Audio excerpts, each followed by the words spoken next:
Discuss करने वाले हैं electric field intensity due to dipole at centre. देखो ये है, मान लो ये मेरा डाइपोल है, डाइपोल का ये माइनस क्यू है, ये वाला प्लस क्यू है।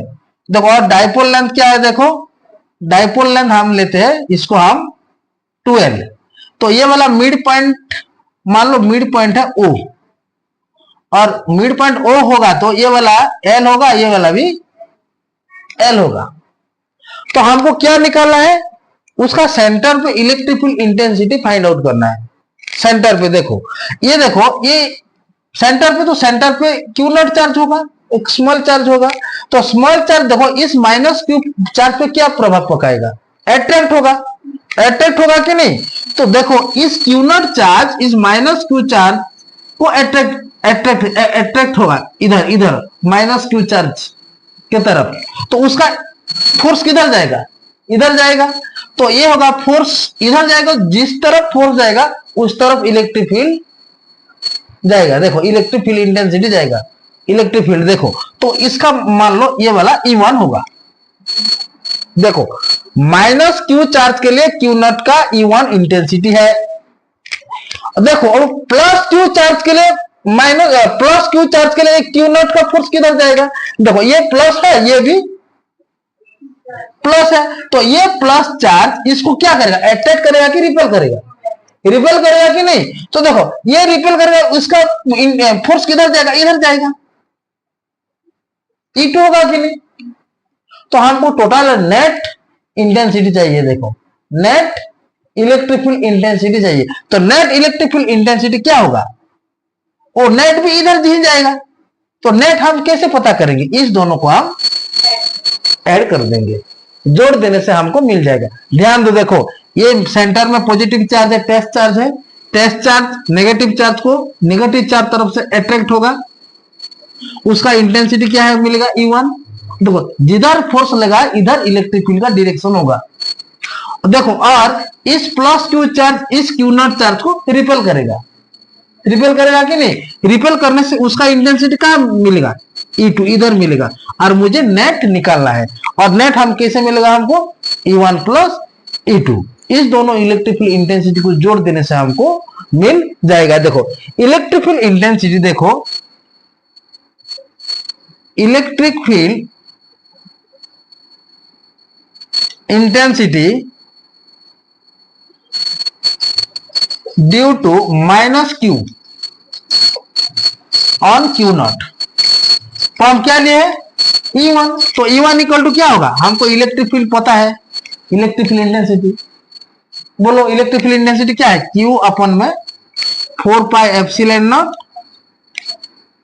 R² है, आएगा कि नहीं आएगा। तो देखो जब हम माइनस क्यू और क्यू नॉट पे निकलते हैं ये टेस्ट चार्ज पे, तो हमको E1 क्या मिलेगा। देखो ये माइनस प्लस का मतलब कुछ नहीं, देखो माइनस प्लस का मतलब कुछ नहीं, ये एक साइन है। और जब हम कैलकुलेट करते हैं उसका मैग्नीट्यूड लेते हैं, मैग्नीट्यूड है कि नहीं यहीं पे। तो ये E1 क्या होगा, Q अपन में 4 पाई एप्सिलॉन नॉट, उसका बीच में डिस्टेंस क्या है L, तो ये होगा L²। आया कि नहीं। एलम क्या, एलम इसको हम एलम किधर जाएगा, देखो इसको नामकरण कर दो, ये होगा A, ये होगा B। तो एलम क्या होगा, एलम OA होगा,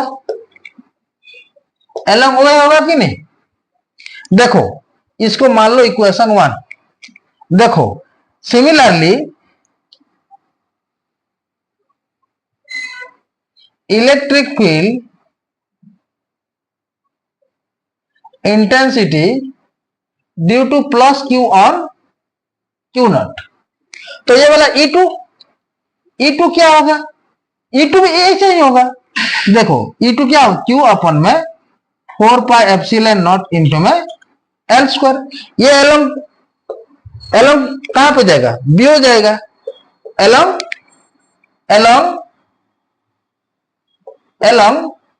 BA भी लिख सकते हो, एलम BA लिखो, equation 2।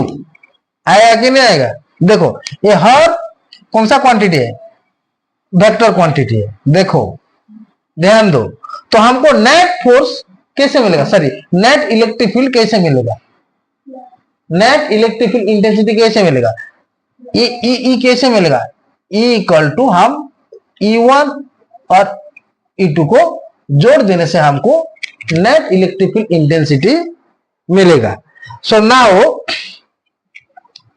Now net electric field intensity equal to E1 plus में E2। E1 का वैल्यू कितना है बोलो, Q अपन में 4 पाए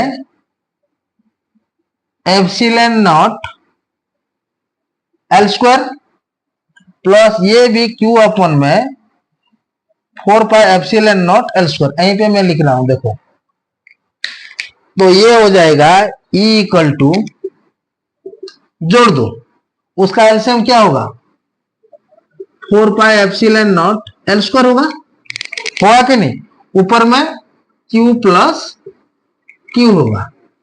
तो उसका नेट इलेक्ट्रिक फील्ड इंटेंसिटी मुझे मिलेगा 2Q अपन में 4 pi epsilon naught L square. देखो एलम किधर जाएगा,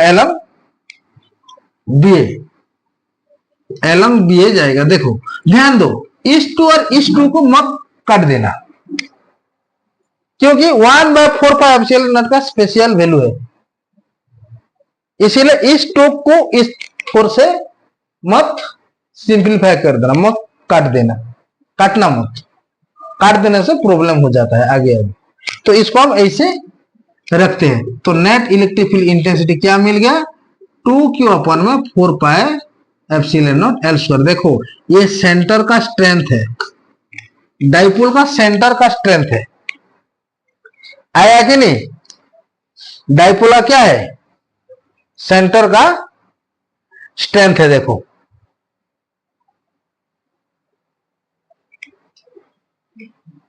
देखो और एक क्वेश्चन आता है, जब इसका इलेक्ट्रिक फील्ड अपोजिट हो जाएगा तो माइनस होगा। एक लाइन है ना, एक तरफ से आया तो हम उसको प्लस कर दिए, प्लस कर दिए, तो ये वाला अपोजिट होगा तो क्या होगा, माइनस होगा। ध्यान दो, ये वाला दिमाग में घुसा हो, हाँ आया कि नहीं आएगा। जब इलेक्ट्रिक फील्ड अपोजिट होंगे तो ये पुल देता हूं, ये सेम था ना, सेम डायरेक्शन था, इसीलिए जोड़ दिया। मान लो ये भी एक इलेक्ट्रिक फील्ड है, देखो ये इधर गया E1, इधर गया E2, जो बड़ा होगा उससे माइनस होगा। मान लो E2 E1 से बड़ा है, तो इसका नेट इलेक्ट्रिक फील्ड मुझे कैसे मिलेगा, देखो E equal to E2 minus E1 होगा। इसका सेम डायरेक्शन हो गया, इसीलिए मैंने जोड़ दिया। ऑपोजिट डायरेक्शन होगा तो उसको हम माइनस करना पड़ेगा। आएगा कि नहीं आएगा, एनी प्रॉब्लम। सो हमको कितना मिला, ये एक फॉर्मूला है, देखो सेंटर पे 2Q अपन में 4 pi epsilon naught L square मिल गया, उसका स्ट्रेंथ, डाइपोल का स्ट्रेंथ मिड पॉइंट पे, देखो इलेक्ट्रिक फील्ड इंटेंसिटी आया कि नहीं। इलेक्ट्रिक फील्ड इंटेंसिटी मुझे क्या मिला सेंटर पे डाइपोल का, 2Q whole by 4 pi epsilon naught into में L स्क्वायर।